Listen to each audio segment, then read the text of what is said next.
Good morning, everybody. Good to see that we've got some attendees already. I'm just going to share a screen with everybody because we're going to have some slides that we're going to going through whilst we're doing this. And I'm also just going to give it a couple of minutes just so that some more people can join the call with us. Just for everybody's information, we are going to record this as well. So it will be available probably at some stage next week, just after we've had a chance to go through it all and delete me waffling on here at the beginning to let you all know that we're recording this.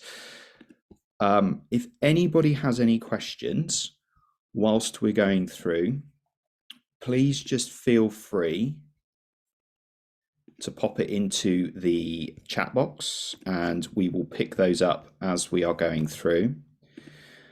And I'm just doing some silly things with Zoom. Apologies. So I'm hoping that everybody should now be able to see what we've got going on here. So everybody should be able to see this. If anybody's struggling, pop it in the chat box and let me know.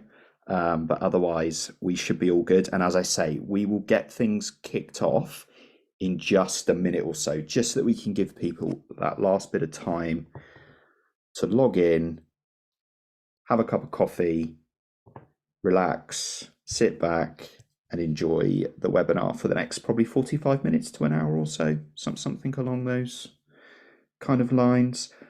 I'm joined by two partners in crime today. I will introduce them to you all shortly. So we'll be hearing from Carlota from Urban Campus, and we'll be also hearing from Naima from Conscious Coliving, but I shall not steal their thunder. I shall let them introduce themselves and give you all a little bit of a brief takeaway of what it is they do, where they're coming from, and sort of their area of expertise. And as it's now 2 minutes past 10, we will get cracking. So, as way of an introduction, my name's Ben. I'm a customer success manager here at Spaceflow. I've been with them now for nearly a year coming on, and it's been an awesome ride. I also quite like to sort of drop in a little icebreaker into these ones, just to ask my sort of co-hosts a little one. So sorry for springing this one onto you guys, but hopefully it's not too much of a surprise. And the icebreaker for today is going to be, what are the words that resonate with you when you hear the word community? I've kind of sprung it on myself a little bit, this one as well. But I suppose the biggest word that comes to my mind is sharing. Sharing. It doesn't necessarily have to be an apartment, it could be a sports club, it could be an interest, something along those lines. But I think the biggest part of co-living or community for me is sharing. I will now allow my co-hosts in here and I'll let them introduce themselves. So we'll flick onto this one. And if I could get Carlota to introduce herself, I shall hand the floor to yourself for a second. Sure. Awesome.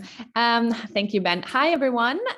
Very excited to be here today to discuss, what community is and what community means at Urban Campus and how we make it happen. So for those of you who are not familiar with us, we are a co-living operator based in both Madrid and Paris. We were launched in 2017, and we now manage 5 co-living spaces in Madrid, and one that we opened on Wednesday, actually, in Lille, France, and more to come as well as a year go by. Our mission is basically to change the way we live in urban cities. We are only in cities at the moment. And we want to also match our modern lifestyle. We want our spaces to be inclusive, to allow for community to happen, but also to have spaces that are extremely convenient for the type of people that we cater to. And we are also working very closely with the owners of the buildings, and I think that's something we don't usually talk that much about, but yeah, we work very closely with them to maximize the financial performance as well. So yes, this is us. I'm happy to discuss a little bit what have been the ups and the lows, a little bit about community and how we address community. Great, thank you. And there are certainly some trials and tribulations to be had along the way, and some interesting learnings as well. And I can also, or I would also like to introduce Naima from Conscious Co-Living. The floor is yours, Right. Naima. Yeah, well, thank you, Ben, and thank you everybody for joining today. Very much looking forward to this webinar. Yeah, my name is Naima. I am co-founder, co-director, and head of community and well-being at Conscious Co-Living. So we do many things, but big focus of ours is all around connection, helping support the co-living movement, really create connection-centered shared living spaces. We believe that that's at the core of what is really going to help this sector flourish, by bringing this connection with ourselves, with others, and with nature. All of our research is really pointing at that. And you can see on the right here, the image of the Conscious Co-Living Manifesto, with the pillars on the bottom around policy and regulation, sustainable financial model, design, management, operation, which are the pillars that really enable flourishing, connection-centered communities to manifest and to maintain themselves. And yeah, we do a lot of research. We have an amazing podcast that is now out called Co-Living Conversations, with which Ben will share more about later.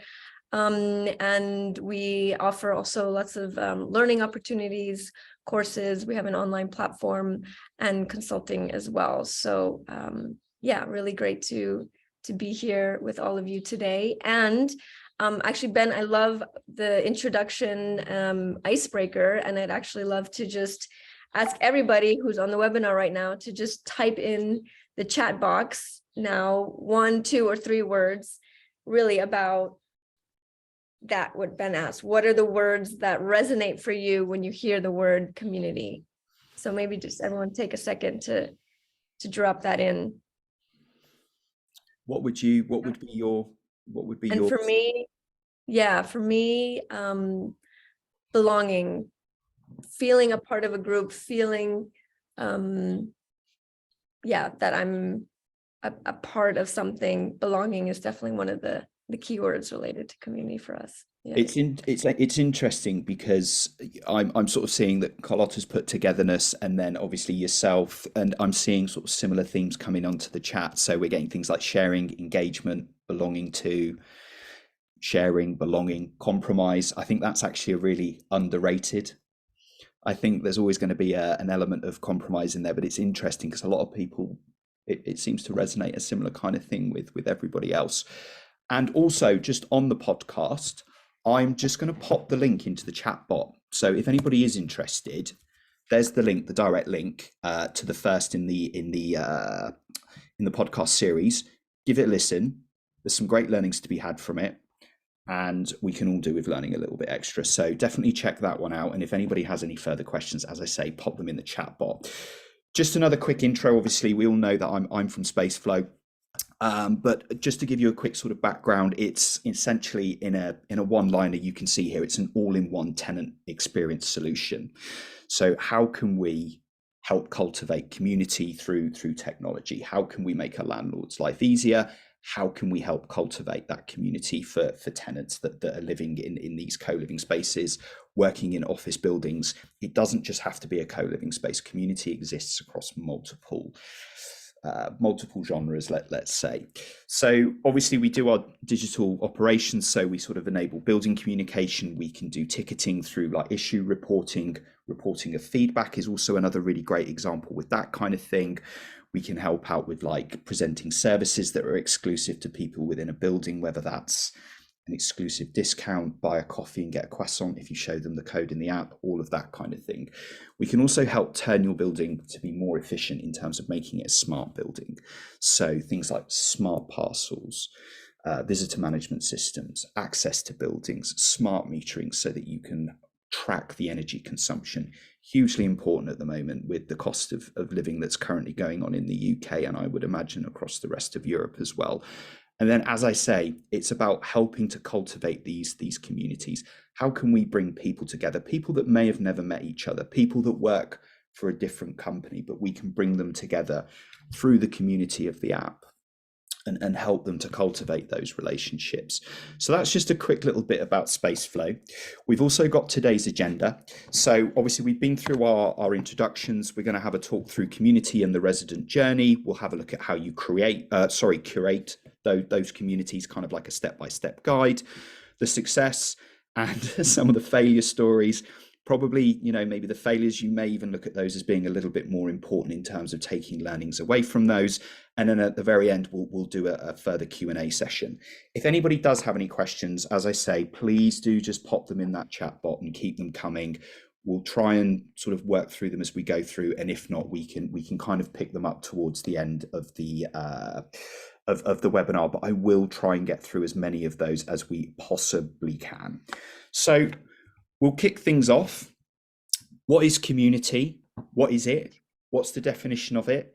I think there's probably quite a few different things. And as I mentioned at the beginning, for me, community is probably having sharing an interest in something that's similar.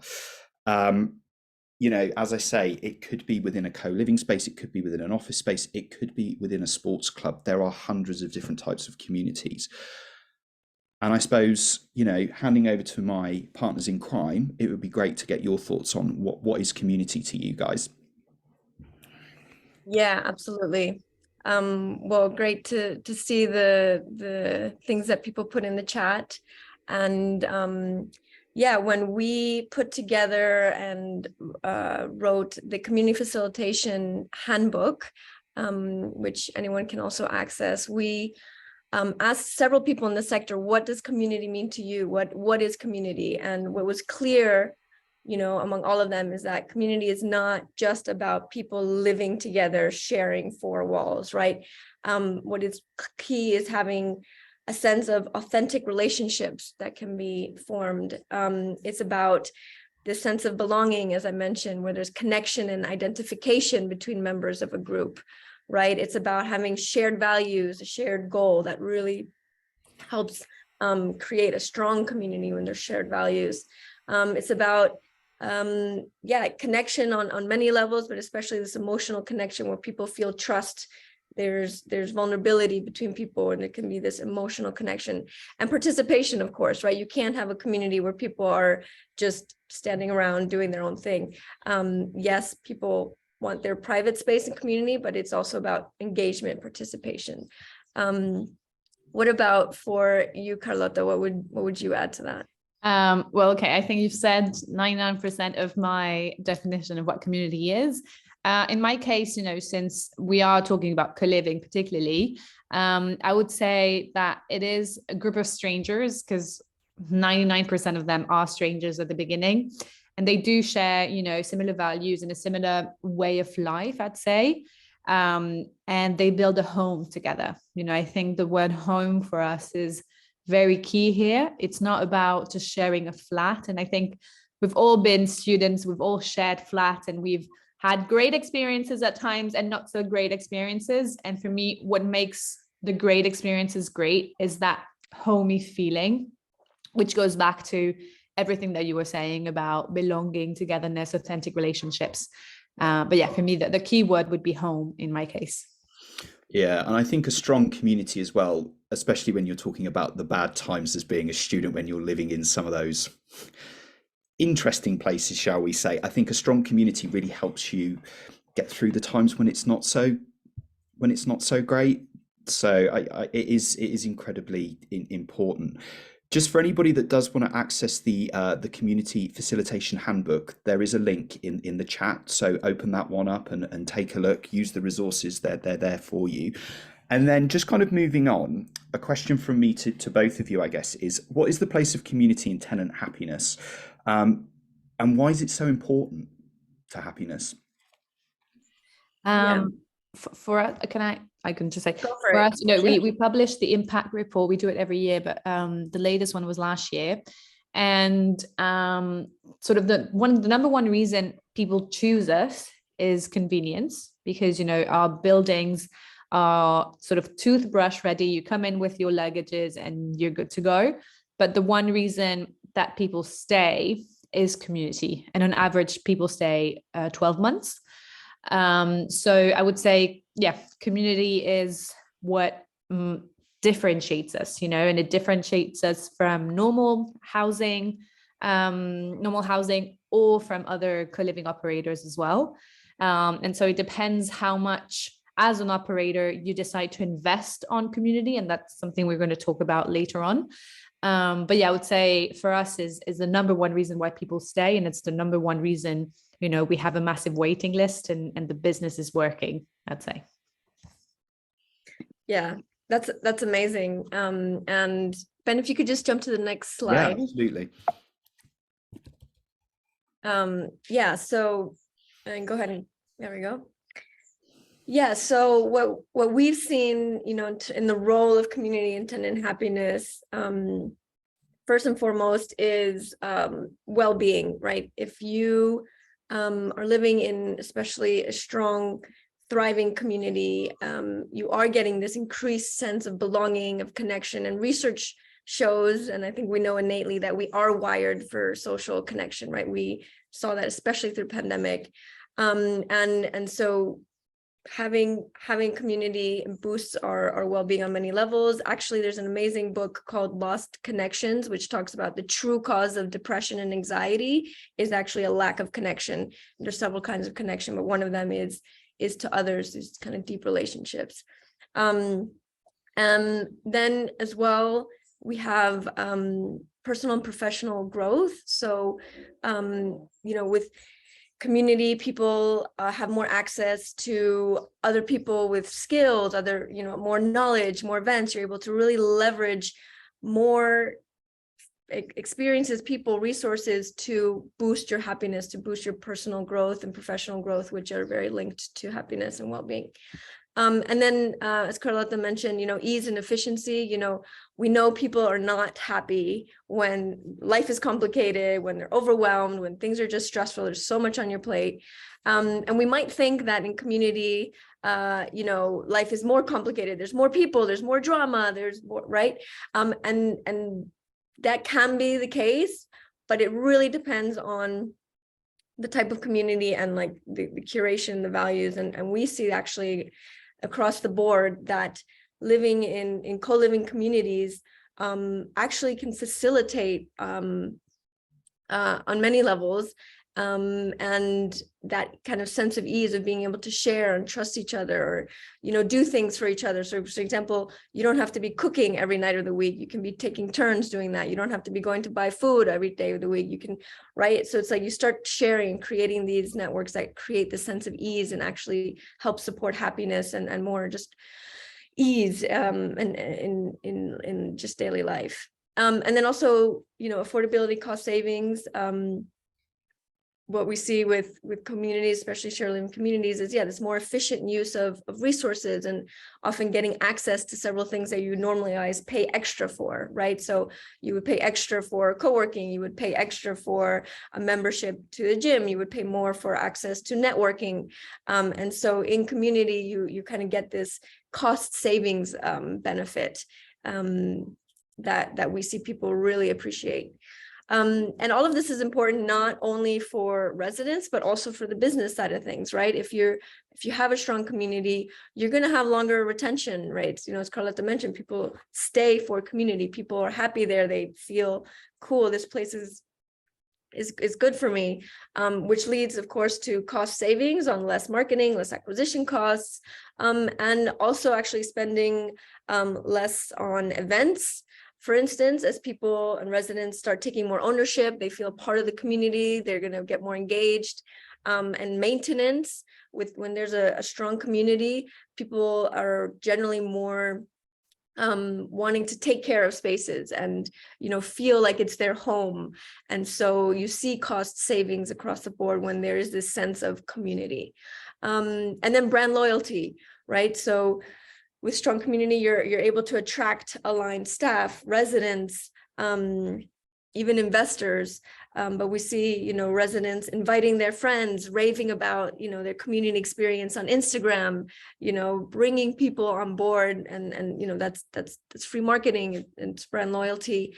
And also with alumni, if you know, people who leave the space, if they feel like they've been part of a strong community, they're going to keep talking about it. They're going to, you know, maybe be guests in new locations. They're going to write good reviews, right? So so all of those things are really good for the, you know, for the business side of things as well.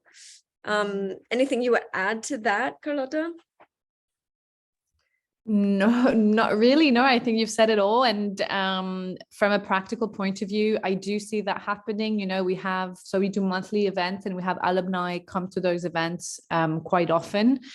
We've had people who've left Madrid and then come back to Madrid for, you know, another job or whatever, and they've asked to come back.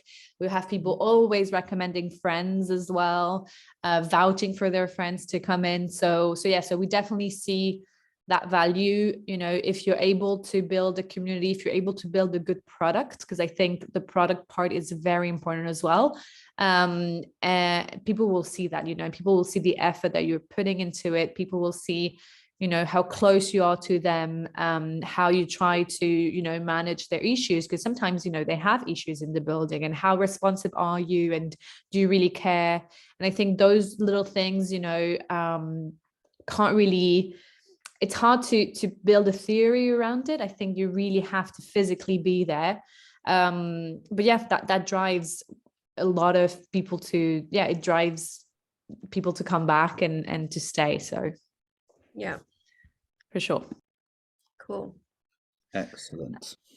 I mean, yeah, I would just echo all of those points, you know, from talking to clients that I deal with, in terms of how important it is. And yes, you can have a great product, but if your community's not up to scratch, then I think that great product almost becomes secondary. It's like it's very nice, but there's not, you know, I don't feel at home here. So you then end up losing those tenants because they go somewhere else that has a better community, or in their perception that has a better community. So I certainly think it's, you know, from talking to clients, it's definitely something that should be looked at. It should be invested in, and an effective strategy should be employed. I shall skip on to the next slide for you, Naima. Yeah, sure. So, okay, so we're saying, right, happy tenants are those that feel engaged, they feel belonging, they feel, you know, inspired by others, connected, engaged, growing. But what is it about it that gets people feeling this way, right? How can we make people and tenants feel this way? So it really comes down to the experience that they're having, and experience at all levels of the user and community journey. So here you'll see a diagram of a resident journey. This is coming from the Community Facilitation Handbook. And in the rest of the webinar, we're going to dive into especially 4 of these areas. So curation, onboarding, and communal life. Yeah, just really wanting to dive into how the experience at each of these levels is supporting tenant happiness. So can we skip to the next slide? Yeah, great. So curation, starting with this step in, you know, really, how are we attracting people to our shared living spaces? And it starts with values, right? Getting clear on values as a shared living business is essential to fostering tenant happiness all along the way through the rest of the experience. And this is because if there's a misalignment in values, and which leads to expectations, can lead to bad reviews, bad experiences, complaining, which is obviously bad for your staff, bad for your business. So values are really what set the tone for what living in a shared community is all about. And indeed, for many people, living in community is a new experience. And so there's also a bit of like education that comes in through the setting of values. One important value that we see really works is something around co-creation, collaboration, co-ownership, right? So that that's already instilled from the beginning, this sense of, yes, you're coming here, and yes, it can be convenient and easy, easier for you to live, but this is not a hotel. Don't expect this to be a hotel experience. We are co-creating the experience. And so making that value clear from the get-go is really important. I'll share a few other values from other spaces. So living, for instance, experience, creativity, accountability, joy, respect, collaboration. I see Ariadne is here, so those are from Share Home. Social Hub has values such as conscious, bold, curious, entrepreneurial, fun. In a moment, I'll ask Carlota to share what the ones are at Urban Campus. And values can be developed, by the core kind of founders of a community at the get-go, but what we see is the strongest communities adapt over time, right? It's not like these are the values and they stay like this forever. Like there can be room for adapting and for flowing and updating. Sometimes needs need to be updated, values need to be updated. And so I think that's also important that is brought in through the values, while of course keeping a core essence strong throughout. And then this is connected to the marketing and messaging based on values. So bringing that into the words and communication, and then with the actual when attracting people or the application process, making sure there's also values brought in there, and asked in the questions or whatever is the process for having people apply to live in the space. Questions like, what attracted you to community, or what talents and gifts do you want to bring to community, right? These kind of questions are already setting the tone for what living in the space will entail. So Carlota, could you share a little bit about what are the values at Urban Campus and the process for bringing people in? So, so we have 6 main values: human connection, respect, autonomy, and that's going back to that hotel kind of feeling, and that is something we struggle still a lot with. Then we have collaboration, challenge, and then discovery. We want our people our members to be curious as well, and we like working with local businesses. We like to it's not because we open a building in an area that we don't interact with that area. We want to add value to the area in which we have a new space. But yeah, in terms of curation for us, I'd say this is the key step, because it really determines who you bring in, and again, I think it's very important to note that, our community is over 220 people. And so you can't have 220 people who are going to be super driven, wanting to give 100% of their time to the community. And as an operator, I think you have to be okay with how cyclical communities are. So you have to be okay with having people who will give their 110% and people who will give their 20%. That said, during our curation process, there's first of all a form that they have to fill out on our website. There is certain criteria. We don't take in students, and it has to be they have to be a minimum of 25 years old. We don't have anyone younger than that, because we are focusing on a specific segment basically of people. And then once they do that, and if their criteria are met, we have a call with them. The sales team has a call with them around 30 minutes, which every single applicant. Obviously, they talk about who they are, the reasons why they want to join. We mentioned community. We talk a lot about the values. We ask them, as you mentioned, Naima, like, what would be the things you like to do? We have plenty of clubs. We have what we call community budget, which is financial resources they can ask for their clubs. So, we ask, what clubs would you like to join? What would you like to do? What would be an activity you'd launch? And we stipulate over and over again that this is not a hotel. And so that's how we curate and sort of select the members. And it's been years now, so we do know who are the ones that are really interested in community and that are going to bring value to it, and who aren't, basically. But yeah, I'd say the curation process is, if not the most, well, I'd say it's the most important step in my opinion.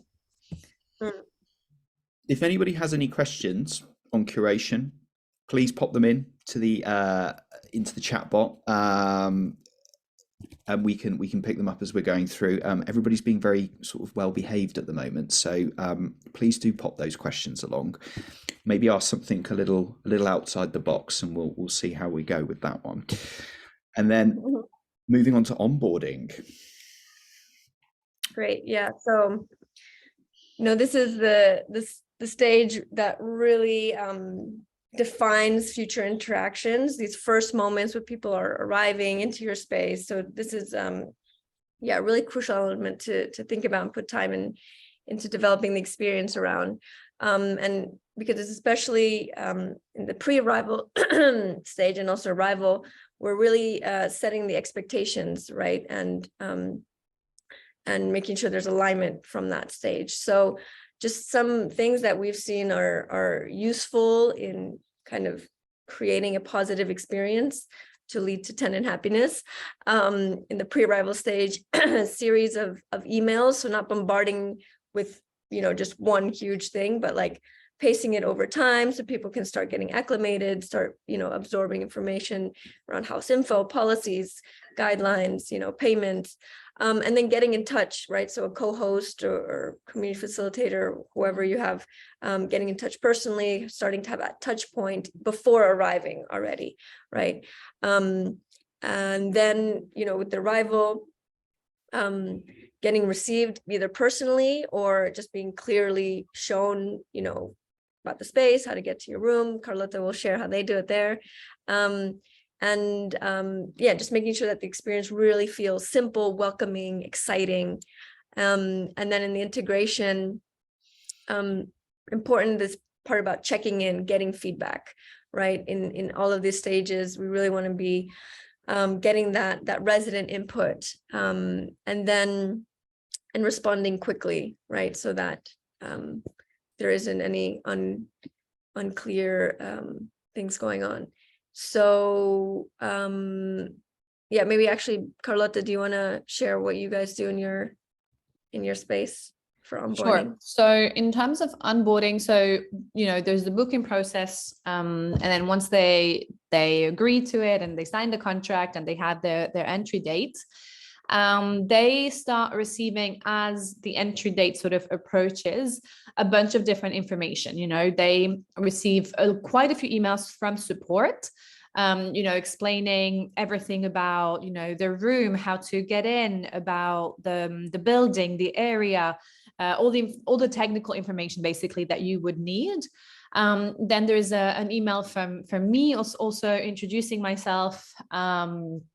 So they know, there's a head of community and what does that mean and what is my role, and explaining, a little bit about the structure of events. We have community meals every month. We have monthly events, etc. And then 3 days prior to entering, they receive the invitation to join our app.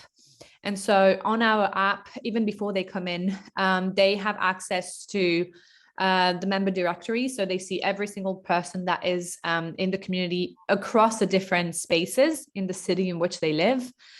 They see all the events that are happening, that month. So they can already sign up for the events. They can check our Urban Campus Guide, which is a massive guidebook with every little thing that you can imagine. To be honest, I don't think they read it all because it's very big. And then, so then they basically get connected with people virtually. And then on the day of their arrival, we do that 100% online. So we are not physically there just because the number of people coming in is massive. And we also allow them to come in whenever they want, whether it's at midnight on a Friday or, 7 p.m. on a Saturday. So that's, something that members have really appreciated as well. And then they have obviously the community meal that happen every month. And then I do a massive welcome barbecue with one of our members who make burgers. I usually did it once a month, but that wasn't working because not that many people came. So I changed it to once a quarter. And that really helps, you know, a lot more people come. And then we do a lot of feedback forms. So there's a moving in feedback form, a feedback form 25 days after move in, another feedback form 5 months after move in. And then, you know, we also check on them, you know, how's everything going, etc. So that also really helps. And then it also is up to them. You know, some people are shy and they don't want to come out unless, you know, there's an event, proper event happening. Some people, you know, will be super easygoing and will go down to the common air spaces day one and meet people right away. So yes, I'd say that in a nutshell is our onboarding process. Sounds like you've both got some real robust onboarding processes in place. And I suppose just to add a little bit to it, I think it's incredibly important to have a robust onboarding process. First impressions count for so much. And I think if you get the onboarding wrong, or you don't have a robust process in place, and it's deemed that, you know, well, I don't really care, or whatever it is that's negative around it, you're on the back foot from the very beginning. And it's much, much harder then to then cultivate that relationship and community within these places. So, you know, it is incredibly important to have a robust onboarding, whether it's for community in a co-living space, an office space, with the technology that, like with the app and things like that you use. Onboarding is essential to all those parts of things. So I think that's some really great points there from both. So thank you for sharing. And as I say, I know I keep saying it, but if anybody does have any questions, please pop them into the chat box.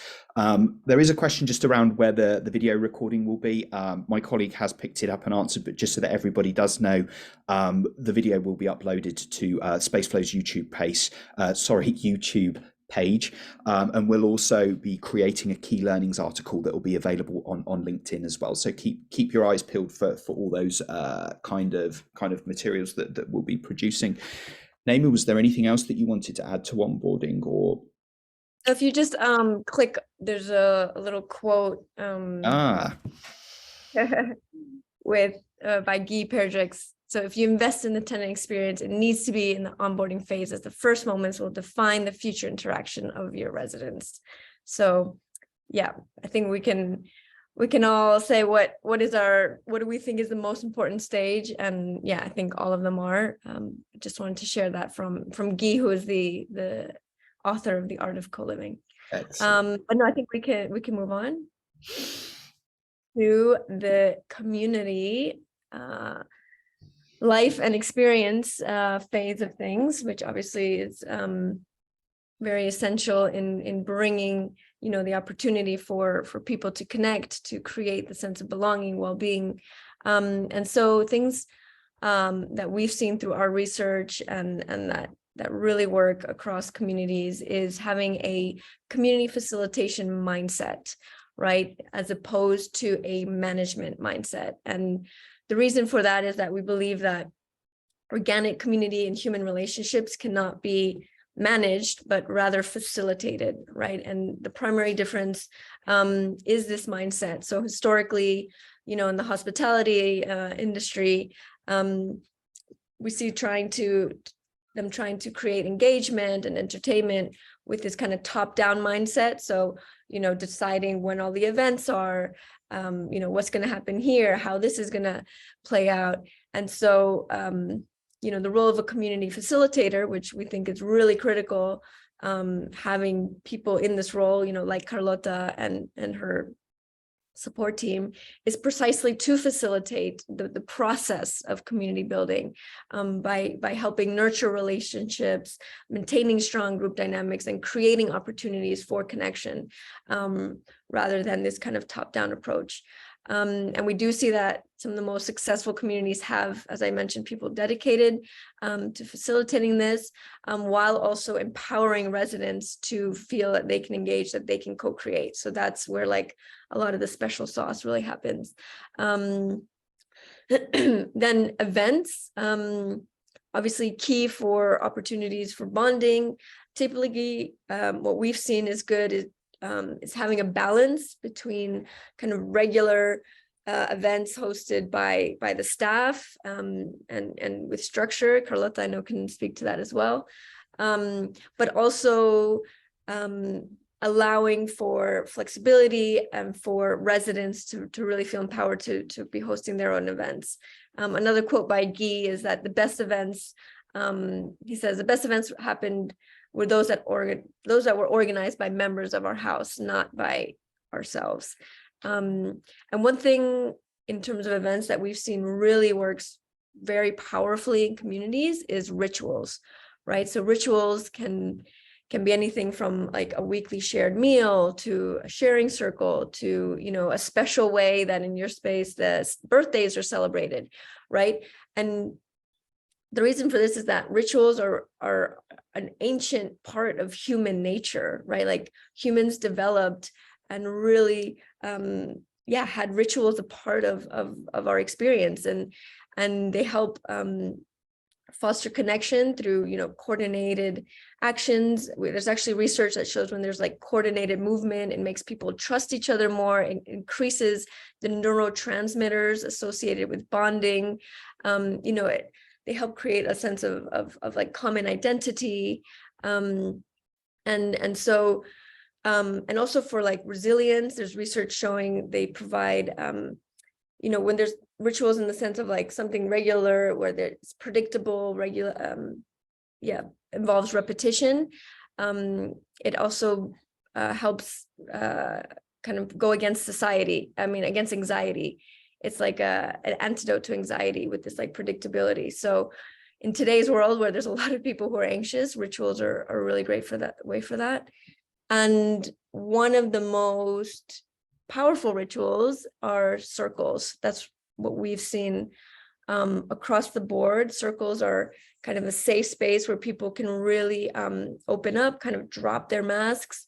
And it's a set of guidelines that really make them work. So guidelines including confidentiality, you know, deep listening, not responding to each other, not trying to fix problems, but really holding this like active listening space, and speaking only from your own personal experience, right? We see that people can immediately get into this like very deep, trusting, vulnerable space, and often realize that we're not alone in, you know, our craziness, our suffering, our anxiety, and just by listening to others, it creates this like sense of connection, deep connection, that we see really can help communities strengthen and really foster that sense of trust. We love communities. We offer them for communities, both running them and training staff and facilitators. So if anyone's interested in that, just let me know. And then self-development, you know, a culture, as we mentioned before, with the values of personal growth and professional growth. We see residents are very happy when they feel they can be in a space that literally just by living in the space, they feel that they're growing and learning, you know, that the space is really supporting their development, you know, whether that's through networking events and, you know, co-working space where they can engage with others, to inspiring events, skill exchange opportunities, but also on deeper levels, right? So if there's like a group meditation practice where you can really practice developing inner peace and like taming our crazy monkey minds, or being less reactive, you know, not only to the other people we're living with, but also taking that learning to your own relationships with your family, with your partner, you know, how to foster more positive and loving relationships. When there's a space for that, we see people really resonate and really appreciate that. Or opportunities to get trained in things like nonviolent communication. Some communities actually require staff and residents to know the basics of more, you know, conscious, compassionate ways of communication. So yeah, things like that we see are really useful for creating a thriving community experience and getting tenants happy. Can I just jump? I was just going back to rituals. So this is kind of a new one for me. Yeah. I hear a lot of clients doing things like events and things like this, but rituals not so much. And we've sort of heard how important they are from you, Naima, which has been super useful. But I guess my question is it something you have to encourage the community to sort of create these rituals, or do you find that they organically grow themselves and they kind of get involved and they create these rituals? Or is it a bit of both? It's a bit of both. I would say that it does at the beginning need to come a bit from the values, from the intention of the purpose of the space, of the community, the shared living business, let's say, to encourage this kind of like deeper connection. But what we see is that when that's already in place, when there's kind of that permission, let's say, that encouragement, that can then spark a lot of then tenants to feel like, oh, okay, this is safe, or this is encouraged, and so then a lot of creativity will then emerge. But yeah, giving a bit of encouragement from the beginning definitely makes a big difference. Carlota, I don't know what you would say to that. Yes, so for us, I would say we have some set rituals that we put in place. So we have 1 or 2 community meals a month, and it's always every 2 weeks, so they know that this is happening no matter what. And then they also know that there's going to be one event a month that is organized by us. That happens every single month. They just don't know when, because it changes. And then sometimes, not all the time, we do have a workshop on top of that we also propose. But I would say what changed the game for us, because we as an operator, we didn't want to be as involved. We didn't want the community to rely on us to make things happen, to do events, to organize things. And so one key thing that changed was the launch of the community budget, which happened in September. So I was able to, take some of my budget that I have monthly to do events and re-inject it in the community. And that was very much appreciated, because they felt that they were also able to choose, what to do with that budget. And that also created more initiative for the clubs, whether it's the hiking club that wants to hire a car, we pay for it. Whether it's the tennis club and we pay for the court, whether it's the book club and they want, some food. And so being seen as a resource and not necessarily as a driver was very, very key here in making people feel, that it is their job to create their community. And we always say the community is created by you. So it is important to have a set of structures, a set of rituals, to have, again, we do co-creation sessions every quarter to make sure that, if there's any frustrations, let's talk about it. Let's challenge it even. Let's anticipate, frustrations ahead, but then let the community be. And I think for us, at least as an operator, that is the stance that we choose. And it's working well, obviously, of course, it has its challenges. But I would say that has helped the community be more alive, for sure. Amazing. Thank you. And then I suppose just kind of moving on from this, does technology play a part in sort of helping you? We touched on briefly at the beginning around what Spaceflow can do. And I guess, what's your experience with tech helping you nurture community rituals? Tech for sure has been, again, another game changer. We launched the app in September as well. So it's quite new. It's been, around for around 4 or 5 months.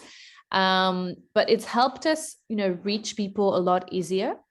It's helped clubs centralize information, being able to post an event so that the whole community see it. It's helped bring more connection. Let's say, people met at a party or whatever, and they didn't exchange WhatsApps, they can go back to the member directory and browse through people.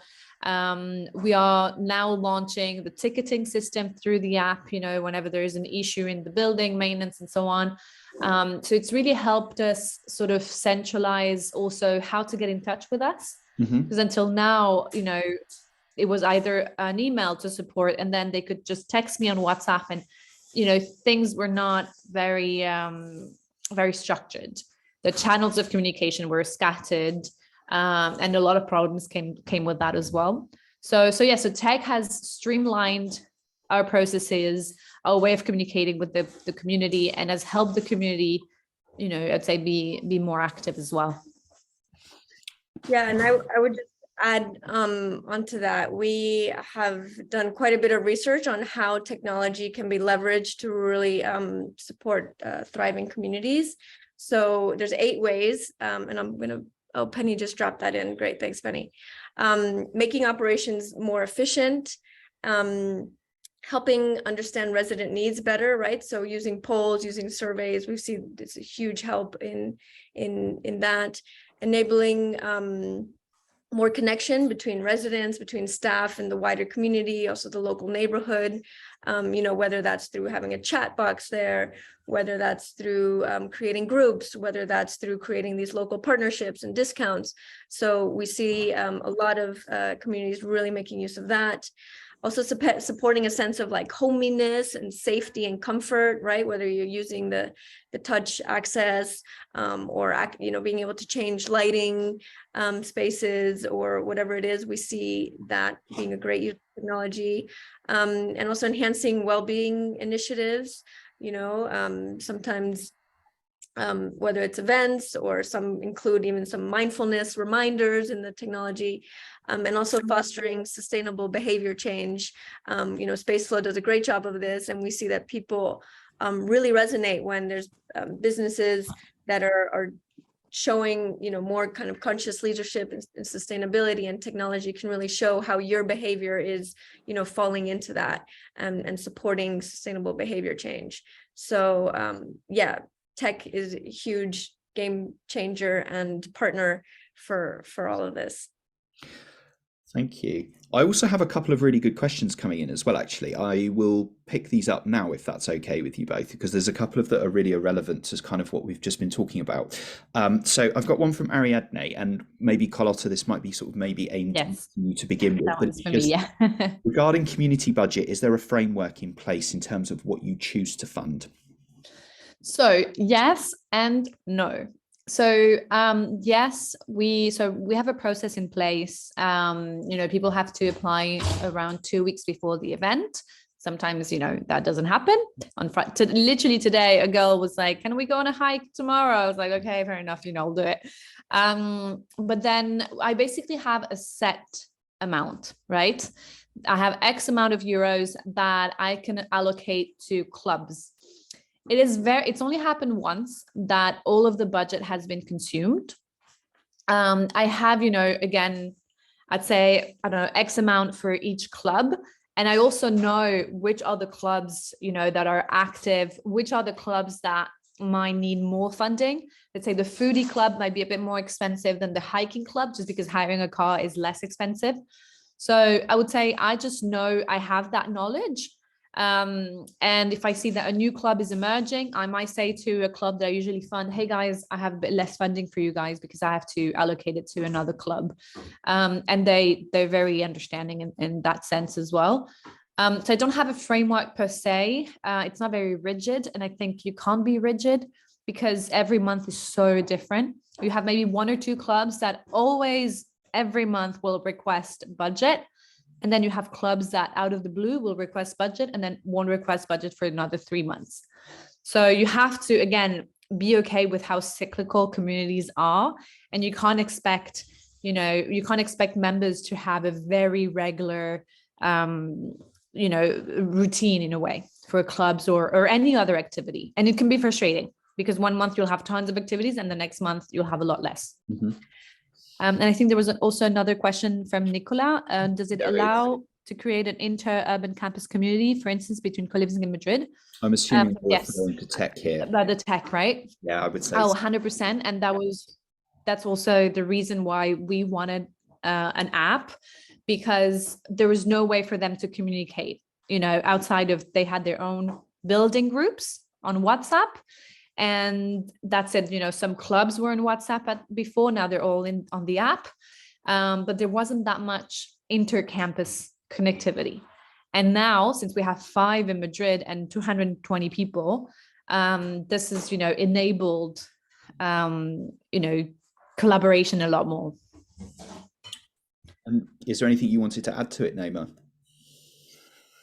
No, just just quickly looking at the mistakes here, I think we talked about most of them. One, just to add around taking care of your introverts, right? We think that people live in community might always want to be engaging or social. Obviously, that's not the case. So really making sure that there's spaces, also events that are caring for quietness for introverts. And then, yeah, fun. Just, the more fun, the more we can help our inner children be happy and free. There's going to be a boost in tenant happiness there. So just wanted to add that. Absolutely, absolutely. Who wants to live in a community that's banned from having fun, right? So I think it's super. It's one of the mistakes that I've kind of heard people in the early days of trying to create their communities, where they're almost trying to police it too rigidly, and it doesn't allow the community the freedom. And I think that saps some of the fun from it. And then they're kind of like, well, why should we bother with investing time in creating a community? So it's kind of at the end with an exclamation mark, as it is a bit of fun, but I do think it's a super important one to actually have on there. So, our events that work best always involve food and drinks. No surprise with that one.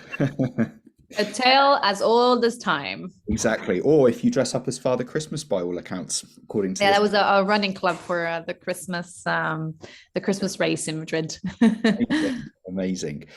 So that kind of brings us towards the end of our webinar.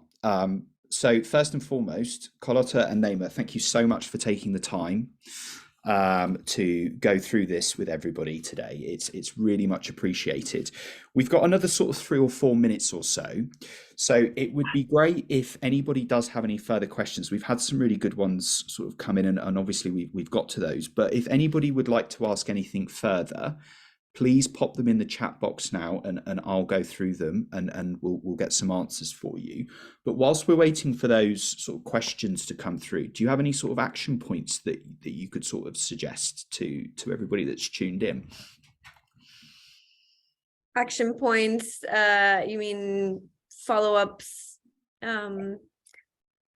Yeah, let's see. I mean, I would recommend listening to the podcast. It's not just self-promotion, but we really think people can seriously upskill. Each episode like upskills you. There's tons of resources. So please do check that out. We went over quality over quantity. So it's 7 episodes for the first season. And yeah, I guess also just honing in again on like getting input and feedback all along the way, and just continually evolving and really listening, I think is a big take-home message and action. So I would say, yeah. That's great. Thank you. And Carlota, anything that you want to add before I ask you a question that's come through specifically for you? I mean, it depends on, I think you have to, and I use the community facilitation handbook to do that. But you need to, as an operator, if you are going to operate communities, you need to figure out what is your role, what kind of, how much you want to be invested in the community.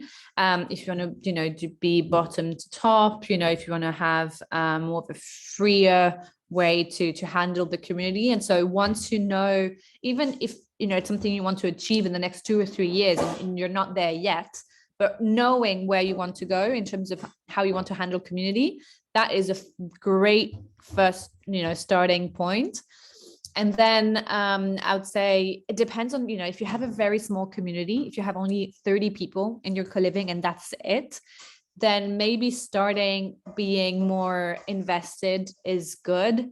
Helping them to create the clubs and pushing them a little bit, but also setting boundaries straight. At Urban Campus, I know we've had, a bit of a difficulty moving from, we were really, super involved to a lot less involved. And people who were with us throughout that change did have a hard time because they weren't understanding why suddenly we were sort of being, taking a step back. And so I think having things very clearly in your mind, where you want to go, what is the community you want to build, and then step by step, it's going to take a long time. It's not going to be done overnight. Step by step, being able to implement that structure, that vision through little things, whether it's community budget, whatever works for you, you know, and whatever budget you have as well. We are getting inundated with questions now, everybody. So let me pick up the first one. It's just come through. So Carlota, it says, how's the co-living competition in Spain and Madrid, and how do you make sure that you stay ahead of your competitors, even though co-living is a pretty new concept? Yes, so that is not my main domain of expertise. We have another department that will be able to give you a better answer. I would say the competition in Madrid or in Spain in general is quite high. It is, I would say, one of the top destinations for co-living, just because of the weather and you know, just Spain is amazing. And how do we make sure we stay ahead? I'd say location. Location really helps. We're very central in Madrid. The product, again, you know, like, are the spaces good? You know, do they make you want to come and live with us? And then of course our investment in community, you know, and I think that is our key differentiator compared to other co-living spaces. We put so much effort into community. We invest so much, whether it's money, whether it's time, whatever it is, you know, we put it in for community. And I'd say that is what brings us somewhat, maybe, I don't want to say at the forefront because it might not be it. And we were also the first sort of co-living space that opened, the official urban co-living space as a business that opened in Spain. And I think that also gives us a lot of credibility and legitimacy. And now we have a, you know, a big community in Madrid. You know, we have waiting lists. We're opening a new one in Valencia very soon. So we know that we have a brand that is established in that co-living space. And we're also educating people about co-living. You know, we are, my boss is always doing podcast interviews. We publish articles all the time. So we try to normalize it, I would say. So that would be my answer, again, as not the expert on that particular field. It's interesting you say location, because I was part of a webinar probably late last year, and we ran a tenant survey around what tenants want, and location was the number one thing that came back over everything else. So good to hear that the tenants were right in that sense. Question to both of you. How do you keep people on the community app and draw them out of WhatsApp groups or Facebook groups? This is a problem that I come across with a lot of clients asking me this as well. Or more importantly, how do you inspire them to post on it? I'm still struggling with that. So if anyone has the answer, removing WhatsApp was, at first I was like, I'm just going to remove WhatsApp and we'll have everything on the app. No. That was a huge no from the community. They were like, you don't touch our WhatsApp. We want to keep our WhatsApp. So I just had to be okay with having the WhatsApp group that is going to be more active. And then we open new spaces. I did not create a WhatsApp group for those new spaces, but I'm sure that the tenants did. So again, there's this point that you can't be rigid. You can't be policing people around. You have to be okay with them using the WhatsApp more than the app. And that is a reality. And so how do I inspire people to post on it? So, you know, I think one thing that we didn't talk about is knowing who your key members are. So you know who are the key drivers in each community. And so, and you know that they're going to be posting stuff because they're going to be organizing events. And the only way for them to market their events is through the app. So a way for them to be on the app is if they want to go to events, if they're interested in events, if they're interested in clubs, they'll be on the app. But otherwise, they'll be using WhatsApp. You know, we can't replace, and we don't want to replace WhatsApp. Yeah, I would just add to that. Like interest-based clubs, you know, and in regular like community assemblies or dinners, like, you know, hey guys, if you're interested in this, like, and then have us, you know, a section in the app where people have to go in to like organize themselves. So definitely that self-organization, and also incentives, you know, like for partner discounts or for local membership, you know, stuff like that can only be accessed to the app. So just finding those like incentives that get people to use the app. Absolutely. Absolutely. And as you say, I don't think you are ever going to get to the point where people drop WhatsApp. It's just, I think it's a battle that you're going to lose ultimately. And I think you need to learn to work with that in a sense, embrace it. and go from there with it. But I don't think you're ever going to get rid of people using WhatsApp or Facebook groups. I think it's just grin and bear it, I'm afraid. We've got another question. I hope everybody's all right for time. We have run over slightly. Are we all right just to go through these last few questions? Is that okay for you both? Okay, yeah, fine. So we've got one here with sorry if I'm saying this wrong, but with Groupius Wonen, we set up senior co-living houses. How do you work will loss or other setbacks for individuals and a group? A big item is death, but also smaller emotional events. Yeah, great question.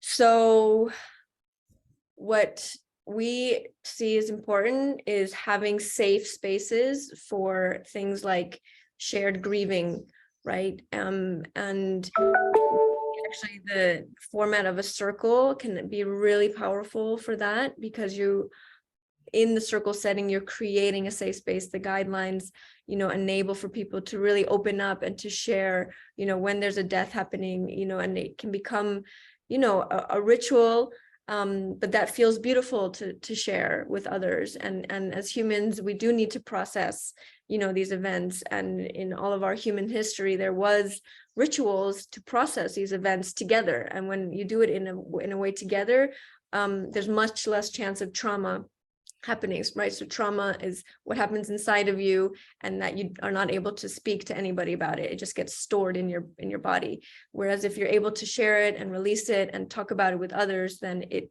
doesn't become trauma. So having spaces and safe spaces, such as circles, is what I would suggest for things like that. Yeah.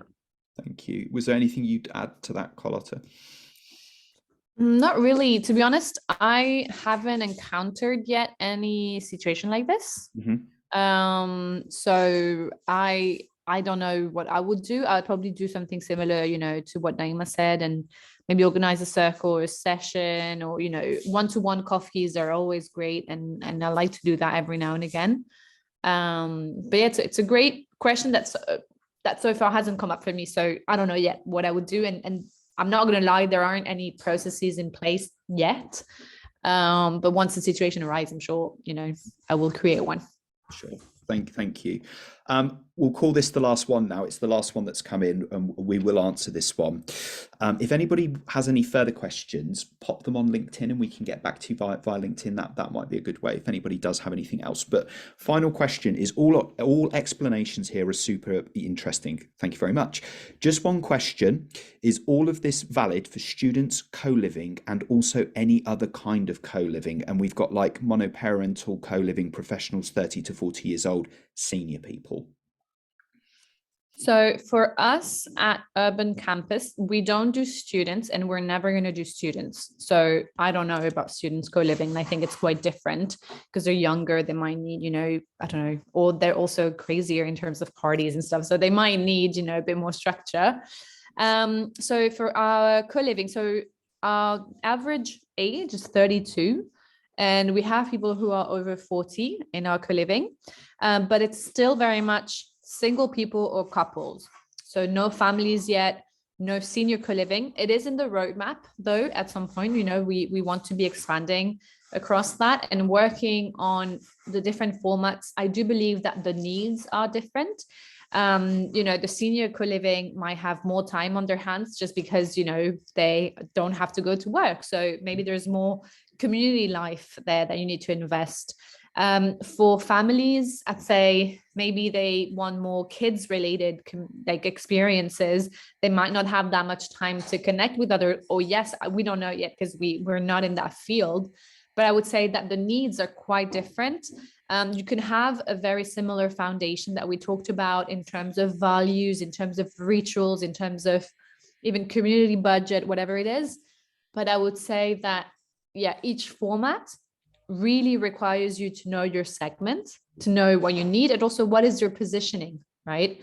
As a co-living operator, what do you want to offer your clients? So I would say yes and no. That would be my answer. Thank you. And Naima? No, don't have any further thoughts. I think Carlota, great answer. Brilliant.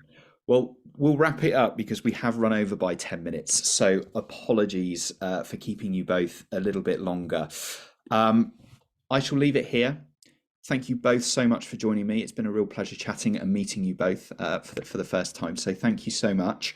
And as I say, if anybody wants any or has any further questions, you can sort of message us through LinkedIn. We've got some messages coming in saying thank you from everybody as well. So really appreciate your time. And Great. Well, thank you so much, guys. And if you want to connect on LinkedIn, anything, happy to connect and discuss this further as well. Fantastic. Thank you so much for your time. Thank you for inviting us, Spaceflow. Take care. Bye-bye. Have a lovely weekend.